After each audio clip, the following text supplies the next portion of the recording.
guys, welcome back to Linda's Pantry.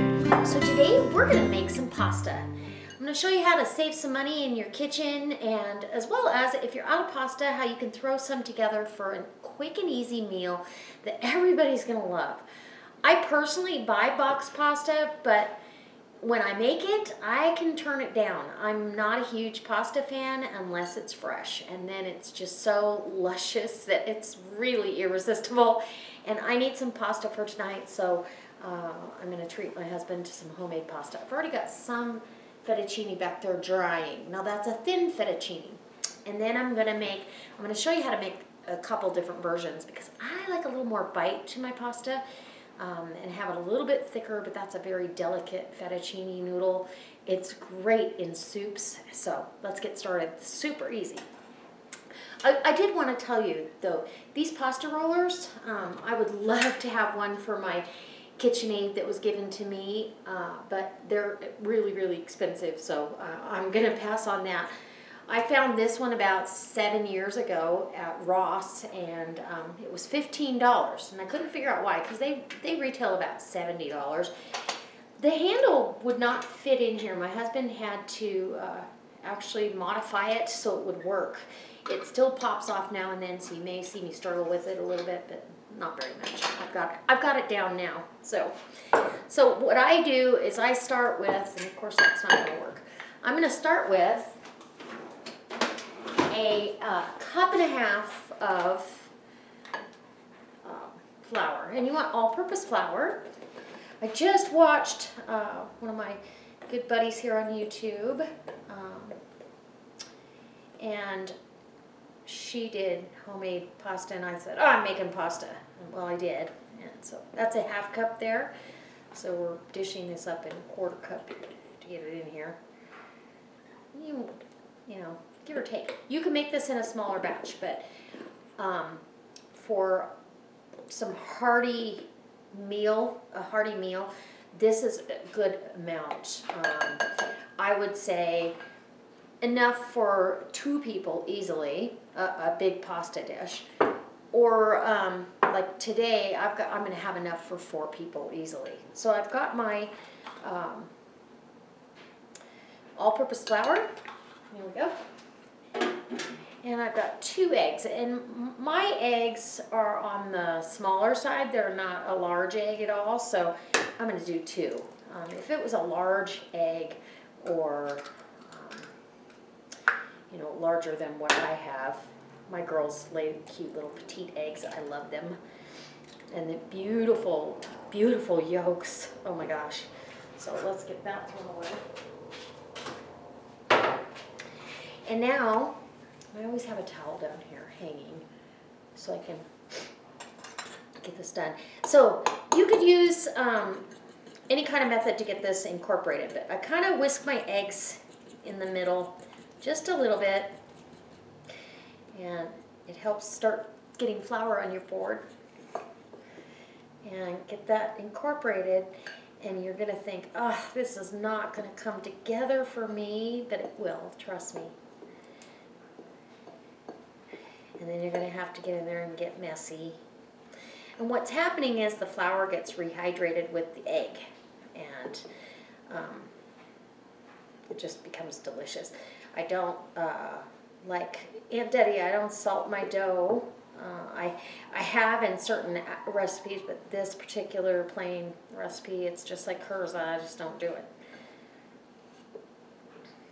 I'll salt your water. So I think I've got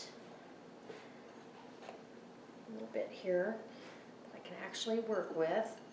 You're going to get in here, and I was going to use a glove, but I changed my mind. It's easier to just get in here with your hands. And if you think your measurement was off, because every egg's going to be a little different size, all the flour may not get it stuck in there. I do at times, and I'm going to on this one because that's really stiff, is add some water. Just a little bit, maybe a tablespoon of water. No, it's probably only half a tablespoon, but just to start getting this worked together. We've got a nice dough ball there. And I'm going to go ahead and grab some flour down on my board. And we're going to start working this dough. And I kind of do knead it. So now that I've got my dough kind of kneaded and let it rest here a minute, I'm going to cut off. And you're not going to need as much as you think. You're going to cut off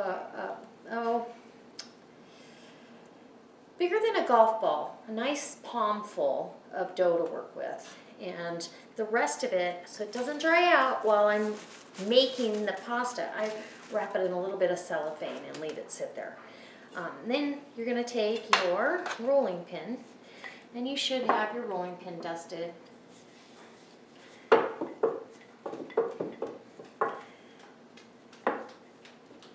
And just give it a little roll.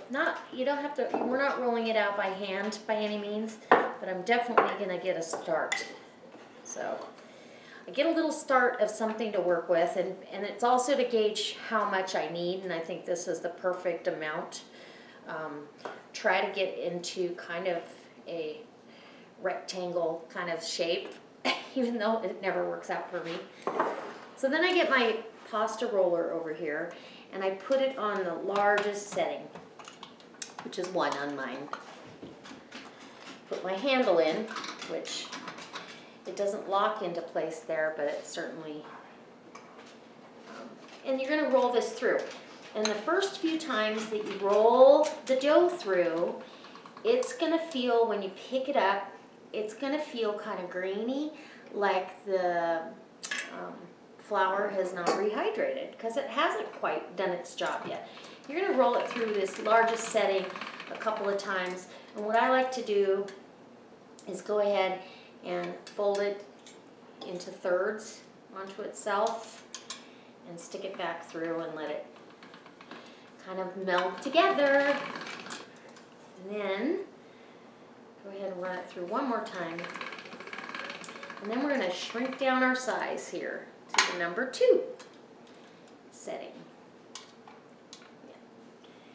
So it gets a little smaller, a little tighter in there. 3.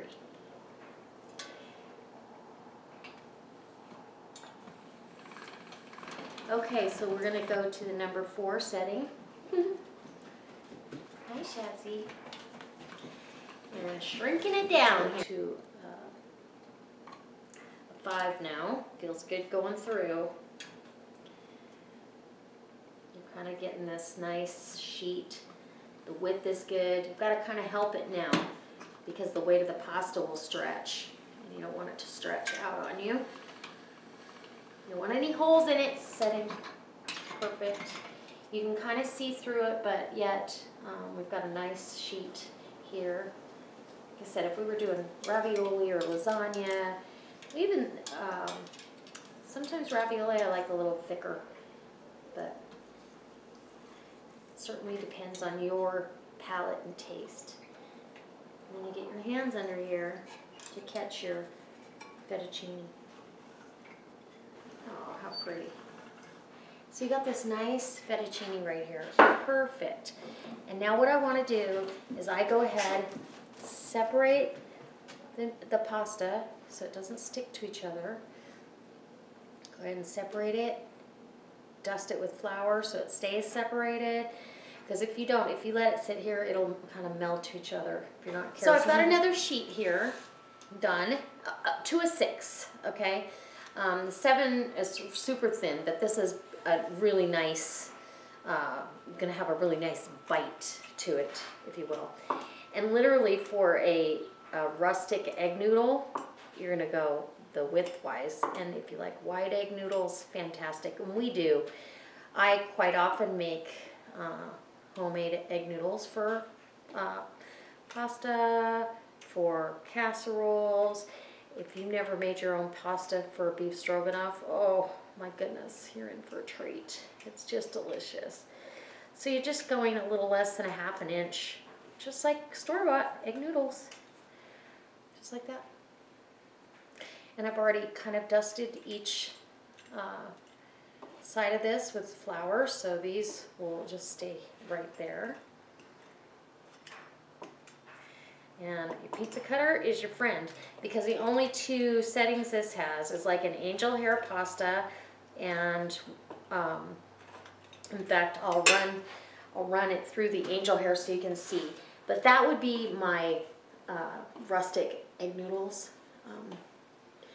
And then I want to show you too, if you wanted to do, let's say you wanted to do Bowtie pasta, all you're going to do is cut an inch strip, just like this, just like that. Now this is too big, so we're going to do one right in half. This, so, and you're going to take and literally pinch those right in the center with your hands. And pinch that way, and there you go. But let's run the angel hair pasta setting and see what we think here. I think it's a little small, but if you're really wanting a delicate angel hair, then it's perfect. Let's come over here to the board.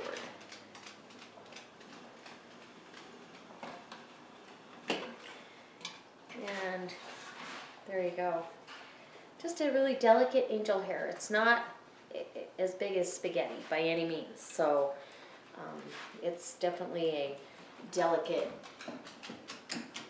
pasta. But again, you can try it. Just leave it like that. And I might go ahead and do a little bit more of that to have a serving of angel hair. You can have that with some fresh tomatoes and garlic and fresh parsley. It's delicious. So let's get this out of my way, and we'll get to doing another batch.